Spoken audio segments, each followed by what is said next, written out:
In today's video, I'm going to teach you how to send invoices with Square, and we'll dive into the process step by step so you can seamlessly manage your business transactions.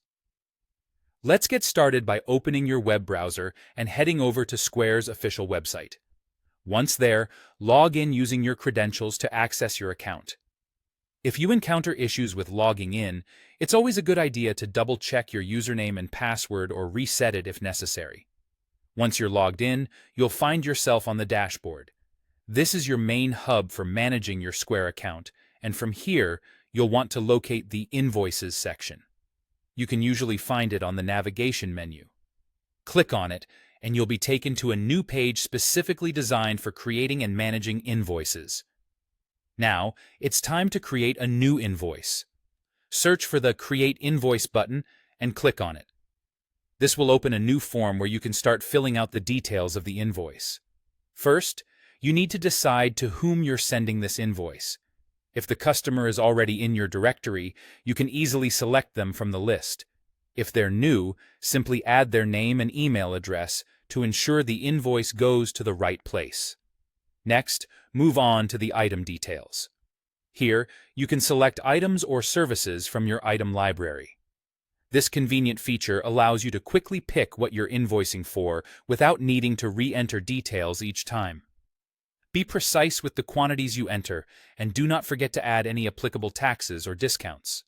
This ensures your invoice reflects the actual amount due and meets any pricing agreements you've made with your customer. Once you're satisfied with the items and their details, you'll need to choose a payment due date. Square gives you versatile options here. You can set the invoice to be payable immediately, which is great for immediate transactions. Alternatively, select a specific date that aligns better with your billing cycles or customer agreements. Setting a due date helps both you and your client remember when a payment is expected. Finally, after reviewing all the entered details to ensure accuracy, click the Send button. This action will deliver the invoice directly to your customer's email, making the payment process straightforward and accessible. Be sure to follow up if you don't receive a payment confirmation, as sometimes emails can get lost. And that's it. You've successfully sent an invoice using Square. This efficient digital tool streamlines the payment process and helps maintain smooth financial operations within your business. With a few clicks, you're able to send a professional invoice that clearly communicates the necessary payment details to your customer. Thank you for watching today's guide. We hope you found this tutorial helpful and that it empowers you to send invoices with confidence using Square.